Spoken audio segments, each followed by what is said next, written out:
नमस्कार, the wire में आपका स्वागत है। मैं हूं आरफा खानम शेरवानी। भारत के मीडिया के इतिहास में आज जो दिन है वो बहुत ख़ास दिन है। मैं मीडिया के इतिहास में कह रही हूँ, सिर्फ पिछले 10 साल के नहीं, क्योंकि पहली बार ऐसा हुआ है कि आधिकारिक रूप से न सिर्फ कि एक पॉलिटिकल पार्टी बल्कि एक पॉलिटिकल पार्टियों का एक अलायंस, एक गठबंधन, मैं कहूँगी भारत की बेशतर जो विपक्षी पार्टियां जिस गठबंधन में शामिल हैं, इंडिया अलायंस, इंडिया गठबंधन, उसने आधिकारिक रूप से एक लिस्ट जारी की है उन एंकर्स की जिनके कार्यक्रमों में वो शामिल नहीं होंगे, डिबेट में भी शामिल नहीं होंगे, कॉन्क्लेव्स में भी शामिल नहीं होंगे। इनमें नाम है, बाकायदा ये जो डिसीजन है ये इंडिया मीडिया कमेटी ने जारी किया है। ये अभी अभी हुआ है, आपसे कुछ ही देर पहले। अदिति त्यागी, अमन चोपड़ा, अमीश देवगन, आनंद नरसिम्हन, अर्नब गोस्वामी, अशोक श्रीवास्तव, चित्रा त्रिपाठी, गौरव सावंत, नविका कुमार, प्राची पाराशर, रुबिका लियाकत, शिव अरूर, सुधीर चौधरी और सुशांत सिन्हा। इन्होंने ये कहा है कि इंडिया अलायंस की पार्टियां अपने रिप्रेजेंटेटिव्स, अपने नुमाइंदे नहीं भेजेंगी इनके शोज़ में भी और इवेंट्स में भी। इवेंट्स में ये अंदाज़ा लगाया जा रहा है कि बड़े बड़े जो कॉन्क्लेव होते हैं उसमें भी। इस पर बातचीत करने के लिए कांग्रेस पार्टी के शानदार प्रवक्ता आलोक शर्मा हमारे साथ मौजूद हैं। आलोक जी, सबसे पहले तो ये छोटा सा एक नोटिस है, इसको लेकर बेहद इतने सवाल हैं, जितने जवाब नहीं मिले, जितने सवाल खड़े हो गए। पहली बात तो ये है कि ये जो कैटेगरी आपने लोगों की तय की है कि इन लोगों को बॉयकॉट किया जाएगा, ये कैसे बनाई? देखिए, मेरे पास आरफा जी इसके बारे में आधिकारिक जानकारी तो नहीं है, लेकिन ज़रूर जो कमेटी है उसने तमाम जो पिछले इतिहास में जिस भी तरह के शोज़ रहे हैं और तमाम चीज़ें रही हैं, जिस तरह का आचरण इनका रहा है, जिस तरह के टॉपिक्स इन्होंने लिए हैं और जिस तरह के इन्होंने शोज़ किए हैं, मुझे लगता है उसी के आधार पर ये निर्णय लिया गया है कि किस तरह से मीडिया के ऊपर एक धब्बा लगाने का काम इन लोगों ने किया और मुझे लगता है कि कमेटी ने जो भी फैसला लिया है, बहुत सही फैसला लिया। सवाल तो ये उठ रहे हैं कि एक लोकतंत्र में आप मीडिया की आवाज़ को, उसके एक हिस्से को कैसे दबा सकते हैं? क्या ये अलोकतांत्रिक फैसला नहीं है कि इन चुनिंदा लोगों से हम बातचीत नहीं करेंगे, बाकी से हम बात कर सकते हैं? देखिए, मुझे लगता है कि मीडिया के लिए आज का दिन एक अपने आप में भी बहुत ही चिंतन का दिन है। मीडिया जगत जिसको माना जाता है लोकतंत्र का चौथा स्तंभ है ये। तो चौथे स्तंभ का जिस तरह का आचरण रहा और उसमें से खास तौर पर कुछ लोगों का मैं कहूँगा, वो ज़रूर प्रश्न चिन्हों के घेरे में आया है। और वो आवाज़ एक बार नहीं, 10 बार नहीं, सैकड़ों बार आवाज़ उठाई गई कि आप मीडिया क्योंकि आपके पास एक प्लेटफ़ॉर्म मिल गया है, आप कहीं न कहीं देश की जनता को गुमराह करने का काम कर रहे हैं। आप उसके अंदर हिंदू-मुस्लिम डिवाइड करने का काम कर रहे हैं। आप समाज में नफ़रत फैलाने का काम कर रहे हैं। और वैसे भी आरफा जी जितने टीवी चैनल्स हैं, इनके जो लाइसेंसेस दिए जाते हैं, उसमें तमाम शर्तें होती हैं। उसमें ये शर्त होती है कि आप अनबायस्ड होकर काम करेंगे, आप देश की विदेश नीति को प्रभावित नहीं करेंगे, देश में आप किसी भी तरह के वैमनस्य को बढ़ावा नहीं देंगे। ये तमाम चीज़ें हैं। उन चीज़ों को जब उल्लंघन किया गया, ये मैटर न्यायालय तक गया, कोर्ट ने भी मिनिस्ट्री ऑफ आईबी को कहा कि भई इस तरह की डिबेट्स को रोका जाए। हेट स्पीचेस के ऊपर भी सुप्रीम कोर्ट ने कहा कि सुमोटो कॉग्निजेंस लिया जाए। मैं समझता हूँ ये तमाम चीज़ें होने के बाद हमें मजबूरी में इस तरह का कदम ये इंडिया को गठबंधन को उठाना पड़ा कि हम उन कुछ पत्रकारों को बॉयकॉट करेंगे।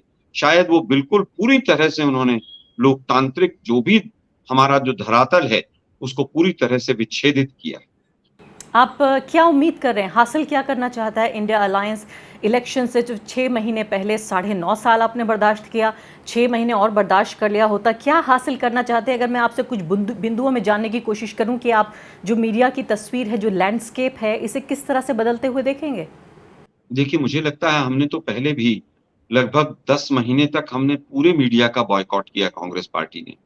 लेकिन मीडिया हाउसेस की एक चालाकी होती थी कि वो प्रॉक्सी वाले लोग जो होते थे हमारे, छोटे नेता, कहीं कांग्रेस समर्थक, कांग्रेस विचारक, कांग्रेस नेता, ऐसे लोगों को बैठाकर और ज़्यादा बुरा हाल कर रहे थे। हमने वापस फिर बैठना शुरू किया कि शायद भाई कुछ सुधार होगा इनके अंदर।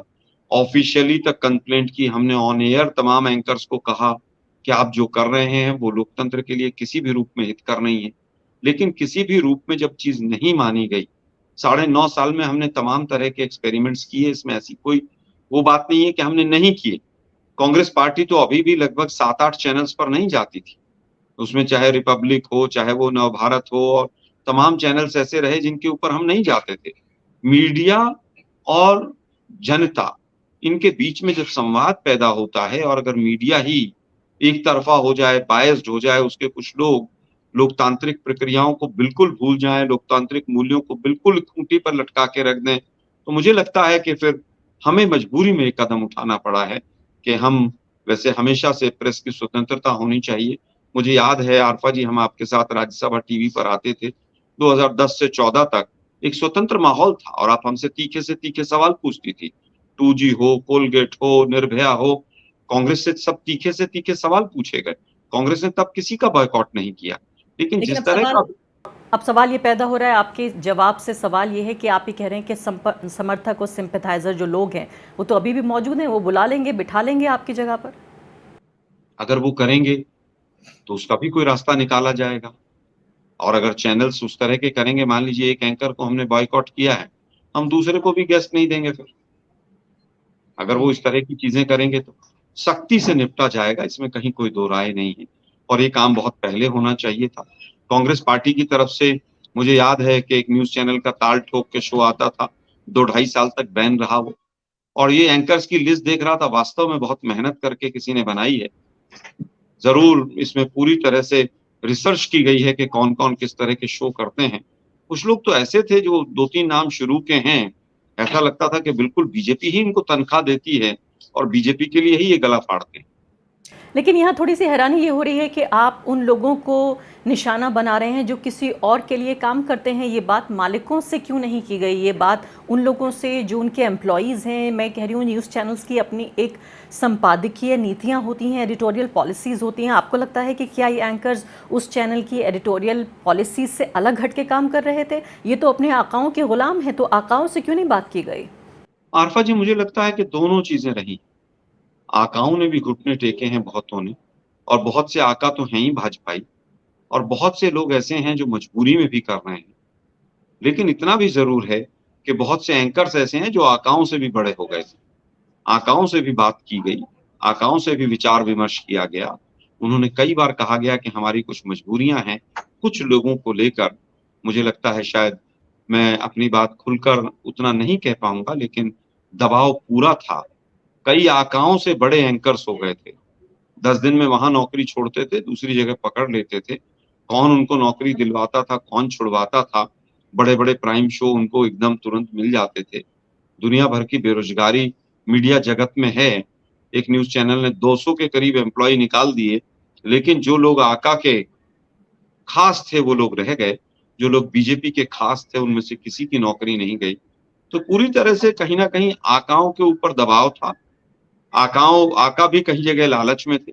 कई आका ही भाजपाई हो गए और साथ के साथ कई एंकर आकाओं से बड़े हो गए।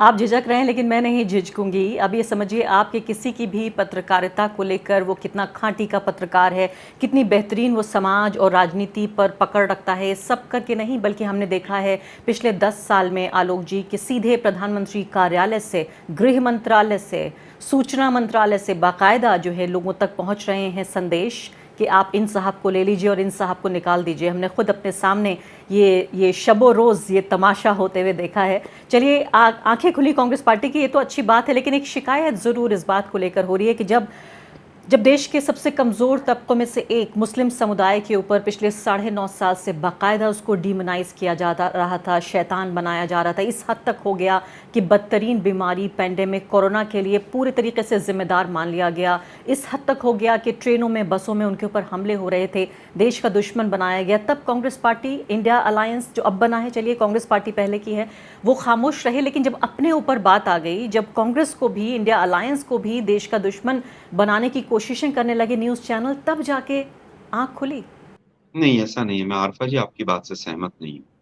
राम मंदिर के मुद्दे पर, हिंदू मुस्लिम के तमाम मुद्दों पर आज भी कांग्रेस नहीं जाती है।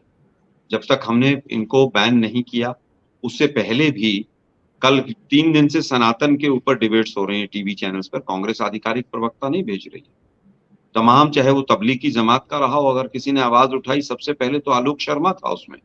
तबलीगी जमात के ऊपर अगर केजरीवाल के ऊपर सबसे पहले सवालिया निशान लगाया कि आप एक समुदाय को कैसे इसके लिए जिम्मेदार ठहरा सकते हैं, कांग्रेस पार्टी ने उठाया। राम मंदिर के लिए डिबेट्स इतनी हुई, आप देखिए अभी जो यहाँ पर जो शिवलिंग वाला मैटर था उत्तर प्रदेश का, अभी पिछले 1 साल से जिस तरह से बनारस में चल रहा था, ज्ञान व्यापी की सैकड़ों डिबेट्स हुई, कांग्रेस पार्टी ने पार्टिसिपेट नहीं किया। हम किसी भी धर्म के ना पक्ष में हैं, ना किसी भी धर्म के हम विरोध में हैं।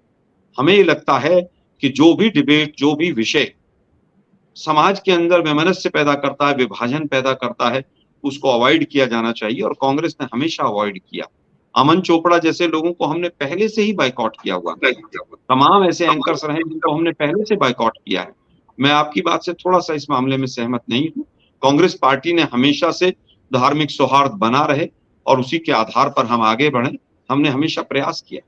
नहीं, आपकी इस बात से मैं असहमत नहीं हूँ कि कांग्रेस पार्टी सांप्रदायिकता में यकीन नहीं रखती। मैं ये नहीं कह रही हूँ, मैं ये कह रही हूँ कि जब उस समुदाय के ऊपर इस तरह से आँच आ रही थी, जब दिन रात उनको आतंकवादी, देशद्रोही बताया जा रहा था, कोरोना का पूरा इल्ज़ाम था, जब पार्टी ने खड़े होकर ये नहीं कहा कि एक समुदाय के खिलाफ इस तरह का बर्ताव नहीं करेंगे। आपके पास तो एक पूरा अलायंस है, आप बॉयकॉट कर देंगे, लेकिन 20 करोड़ जो मुसलमान हैं, दिन रात जिनका डिमोनाइजेशन होता है, उनके पास ऐसा कोई अलायंस नहीं है जिसको बॉयकॉट वो करके वो ये सुनिश्चित करने की कोशिश करें कि अब उनके साथ ऐसा बर्ताव नहीं होगा। खैर, ये बहस किसी और रोज़। मैं आपसे अगला सवाल ये जानना चाहती हूँ कि एक डर ये जाहिर किया जा रहा है कि आप अपने प्रवक्ताओं को जब विड्रॉ कर लेंगे तो ये तो खुला खेल फर्रुखाबादी हो जाएगा, तब तो एक तरफा पूरी बातचीत हो जाएगी, काउंटर करने के लिए भी कोई मौजूद नहीं होगा। आपकी इतनी मशहूर जो डिबेट्स होती थी, अभी भी मैं आपकी टाइमलाइन पे देख रही थी कि आप पूरी तरीके से एक्सपोज कर दिया करते थे एंकर्स को। ये मौका तो नहीं मिलेगा फिर? नहीं, देखिए, ये मौका तो गायब हो जाएगा हाथ से, लेकिन इतना ज़रूर है कि एक्सपोज़ करना हमारा मकसद नहीं है कि हम एंकर्स को एक्सपोज़ करें। हम भी मजबूरी में आकर गुस्सा करते थे। हमारे तो एक प्रवक्ता की डिबेट के तुरंत बाद हार्ट अटैक से मौत तक हो गई थी। इस तरह की ज़हरीली डिबेट्स इन लोगों ने बना दी थी, और हमने हमेशा से इस चीज़ों का विरोध किया। मैं तो आज भी विरोध करता हूँ। हमारा मकसद तो हमेशा से ये है कि जो सच है, वो देश के सामने आए। लेकिन दुर्भाग्य, इन्होंने जिस तरह के, आप देखिए, 100-100 डिबेट्स इन एंकर्स की उठा लीजिए आप। बेरोज़गारी पे 1 मिलेगी, महँगाई पे 1 मिलेगी, वो भी नाम मात्र के लिए, और उसमें भी पंडित जवाहरलाल नेहरू को दोषी ठहरा दिया जाएगा कि वो ऐसी पॉलिसीज़ बना गए इसलिए महँगाई आज है। अदरवाइज़ मैक्सिमम टाइम जो है, वो किस तरह से इतिहास में घुसा जाए, किस तरह से स्वतंत्रता में, कैसे हिंदू-मुसलमान में, कैसे पाकिस्तान में, मतलब तमाम ऐसे मुद्दे लिए जाएँ, जो चुनाव में बीजेपी को मदद देते हैं। तो एक तरह से, पूरी तरह से ये प्रॉक्सी, एक बीजेपी की टीम, स्लीपर सेल्स हो गए थे ये, कि भई पूरी तरह से बीजेपी को मदद पहुँचानी है। बीजेपी के वोट बैंक की मशीनरी के कलपुर्जे हो गए थे ये। मुझे लगता है कि बहुत अच्छा स्टेप लिया है इंडिया ने, इसमें कहीं पर कोई दो राय नहीं है। 3 दिन पहले भी G20 के ऊपर एक बहुत गर्म बहस मेरी हुई। उसमें ऐसा दिखाया जा रहा था कि जैसे विश्व गुरु ने ही इस हिंदुस्तान के नक्शे को काट दिया हो, कहाँ गड्ढा होगा, कहाँ वहाँ पर पठार होंगे और कहाँ पर पेड़ खड़ा होगा, ये विश्व गुरु ने ही इस देश को बनाया। ऐसा माहौल बना के आप आगे चलेंगे, तो दुर्भाग्य है देश का कि मीडिया इस तरह से घुटने टेकेगा। हमने कभी सोचा नहीं था। मैं पूरे मीडिया जगत की बात नहीं कहूँगा, कुछ लोग हुँ। बहुत अच्छे भी हैं, और ख़ास तौर पर सोशल मीडिया पे आप जैसे लोग हैं, जिन्होंने कमाल सँभाल रखी है। हमें भी हर तरह के डर और लालच तक भी आए कि आप छोड़ दीजिए, ये सब क्यों करते हैं, आप क्या करते हैं? लेकिन हम डटे रहे, और मैं समझता हूँ हम भारतीय लोकतंत्र में विश्वास रखते हैं, और हम आगे भी डटे रहेंगे। इससे पहले कि मैं इस पूरी बहस का, इस पूरे इंटरव्यू का सबसे महत्वपूर्ण सवाल पूछूं, आप ये बताइए कि आप ये समझ रहे हैं, क्या ये भी उम्मीद कर रहे हैं कि जिन आकाओं और गुलामों का मैं जिक्र कर रही थी, आप कह रहे थे कि वो कुछ एंकर्स इतने ज़्यादा मशहूर, इतने ज़्यादा पॉपुलर हो गए हैं कि उनके आगे आका भी मजबूर हैं, या इतने शक्तिशाली हो गए हैं पॉपुलैरिटी के अलावा कि कहाँ से बाकायदा आला कमान से मैसेजेस आ रहे हैं, आकाशवाणी हो रही है कि भाई इनके साथ ये कीजिए। आप ये उम्मीद कर रहे हैं कि दर्जन भर लोगों को बॉयकॉट करके आप जो और 2 दर्जन लोग बाकी हैं, उनमें भी कुछ अक्ल आएगी, वो ये समझेंगे कि उनकी पूरी जो एक तरह की वैलिडिटी है, एक विश्वसनीयता है, वही ख़त्म हो रही है, क्योंकि बहस क्या होगी जब ऑपोजिशन ही नहीं होगा? देखिए, मुझे लगता है कि ये एक मैसेज देने का काम है। अक्ल तो उनमें बहुत है, और सभी में अक्ल है। अक्ल की कमी नहीं है, बस अक्ल का उपयोग कुछ एंकर्स ऐसे हैं जो पूरी तरह से एक तरफ़ा कर रहे थे कि किस तरह से भाजपा के वोट बढ़ाए जाएँ। तो मुझे लगता है कि इससे एक पूरा मैसेज जाएगा, और केवल बाकी एंकर्स में नहीं, आकाओं में भी मैसेज जाएगा कि पृथ्वी जो है गोल है, ये घूमती है, हर 24 घंटे के बाद वही बिंदु सामने आता है सूर्य भगवान के। तो कहीं न कहीं समय का जब पहिया घूमता है, तो बाकी लोग भी समझें, और हमारा किसी से कोई द्वेष नहीं है, ना आकाओं से है, ना एंकर से है। कुछ एंकर्स अपने काम को शायद कर्तव्य को ठीक तरह से नहीं निभा रहे थे, तो हमें मजबूरी में एक कदम उठाना पड़ा। आकाओं को भी समझना होगा कि कोई भी चीज़ परमानेंट नहीं होती है। अब आखिरी सवाल आपसे, सबसे बड़ा सवाल ये है कि इस पूरी मशीनरी में जो तेल का काम है वो है रेवेन्यू, और रेवेन्यू का पूरा मॉडल ये है कि आपके ज़रिए जो शासित कांग्रेस पार्टी के, खासकर मैं ये नहीं समझती कि आप इंडिया के बिहाफ पर बात कर पाएंगे, लेकिन मैं सिर्फ कांग्रेस पार्टी से एक सीमित सवाल पूछ रही हूँ, चाहे वो छत्तीसगढ़ हो, चाहे वो राजस्थान हो, या पुराने दौर का मध्य प्रदेश हो, इसके अलावा भी हम स्टेट्स में देख रहे हैं जहाँ जहाँ भी आपकी सरकारें हैं वहाँ इन चैनलों को बाकायदा प्रोत्साहन मिलता है, इनके कॉन्क्लेव में बाकायदा स्पॉन्सर्स के तौर पे आपकी पार्टी, आपकी राज्य सरकारें नज़र आती हैं, बड़े बड़े इंटरव्यूज़ दिए जाते हैं। क्या ये माना जाए कि राज्य के स्तर पर भी ये सब बंद हो जाएगा, क्योंकि ये पूरा खेल पैसे का है? क्या आप पैसा देना भी बंद करेंगे इन चैनलों को, या फिर सिर्फ चैनलों के एंकर्स का ही बॉयकॉट होगा? देखिए, मुझे लगता है कि चैनल्स का बॉयकॉट नहीं है। हमारी सरकारें पहले भी बहुत ज़्यादा इस तरह का पैसा देकर अपनी स्तुति करवाने वाले काम नहीं करती हैं। शीला दीक्षित जी का पूरे 15 साल का जो मैक्सिमम 1 साल का बजट था मीडिया का, वो 39 करोड़ था, जिसका हाईएस्ट जो था वो भी कॉमनवेल्थ गेम्स वाले साल में आया था। लेकिन केजरीवाल जी का 600, सवा 600, साढ़े 600 करोड़ रुपया 1 साल का मीडिया का बजट रहा। कांग्रेस पार्टी कभी भी मीडिया को एडवर्टाइज़मेंट देकर अपने पक्ष में करने का काम नहीं करती है। जहाँ तक बात राज्य की सरकारों की है, मैं राज्य सरकारी की विज्ञापनों सरकारों का ने ज़िक्र कर रही हूँ। जी हाँ, मैं मैं सरकारी बिल्कुल विज्ञापनों की बात कर रही मैं वहीं पर आ रहा हूँ। सरकारी विज्ञापनों की बात मैंने की शीला जी वाले भी। सरकारी विज्ञापन भी इस समय पर जिस तरह से फुल पेज एडवर्टाइज़मेंट चल रहे हैं, कभी भी कांग्रेस पार्टी ने इस तरह से नहीं किया। कांग्रेस पार्टी के मैंने कहा दिल्ली का एग्ज़ाम्पल लिया और इन्हीं एंकर्स के बायकॉट करने का काम अभी छत्तीसगढ़ के मुख्यमंत्री ने भी किया था। आपको शायद नहीं पता होगा एक सिर्फ एक न्यूज़ घटना 18 रही, का हाँ, एक घटना ज़रूर ऐसी थी कि पहले उनके पोस्टर छप गए थे कि वो उस कॉन्क्लेव में आएँगे एक स्पॉन्सर के तौर पे, छत्तीसगढ़ की सरकार का भी वहाँ पे लोगो लगा हुआ था, फिर उन्होंने ये फैसला किया कि वो विथड्रॉ कर रहे हैं। तो क्या इस तरह के और फैसले लिए जाएँगे? मुझे लगता है गुजरात में मैं मीडिया प्रभारी था चुनाव में, वहाँ पर भी टीवी 9 के प्रति एक कॉन्क्लेव में पूरी तरह से हमने बॉयकॉट किया था। शुरू में उन्होंने हिचक दिखाई, बाद में हमें पता चला पूरा प्रोग्राम ही बीजेपी के पैसे से स्पॉन्सर्ड है। अनऑफिशियली एक वहाँ के कार्यकर्ता ने, उनके कर्मचारी ने बता दिया हमें। तो मुझे लगता है कि इस तरह की चीज़ें, सख्ती जो है, वो राज्य स्तर पर भी रहेगी और आगे भी जारी रहेगी और रहनी भी चाहिए। जी हाँ, बहुत-बहुत शुक्रिया आपका आलोक शर्मा जी हमसे बातचीत करने के लिए। उम्मीद हम ये करते हैं जिस तरह से आपने कहा कि विपक्ष का पूरा जो डिमोनाइज़ेशन हो रहा है, उसके साथ-साथ समाज के कमज़ोर तबके जिनके पास कोई पॉलिटिकल पावर नहीं है, उनके पास कोई अलायंस नहीं है, वो सिर्फ़ अपना शैतानीकरण होते हुए सिर्फ़ देख रहे हैं लगातार पिछले 10 सालों से। उम्मीद हम ये करते हैं कि उसके बाय प्रोडक्ट के तौर पर ही सही कुछ न कुछ सैनिटाइज़ेशन होगा, कुछ साफ़-सुथरी मीडिया का कवरेज नज़र आएगा। और बहुत महत्वपूर्ण ये बात है, मैं आपको शुभकामनाएँ देना चाहती हूँ, और वाक़ई ये बहुत बहादुरी का काम भी है कि इतना ताकतवर आज का मीडिया हो चुका है, उसमें इतने बड़े ताकतवर लोगों का मुकाबला करना, बॉयकॉट भी एक तरह के मुकाबले का ही ये संकेत है। बहुत-बहुत शुक्रिया आपका हमसे बातचीत करने के लिए। द वायर के और वीडियोस देखने के लिए सब्सक्राइब करें और बेल आइकन पर क्लिक करें। स्वतंत्र पत्रकारिता की आर्थिक मदद करने के लिए डिस्क्रिप्शन में दिए गए लिंक पर जाएं और अपनी राशि चुनें।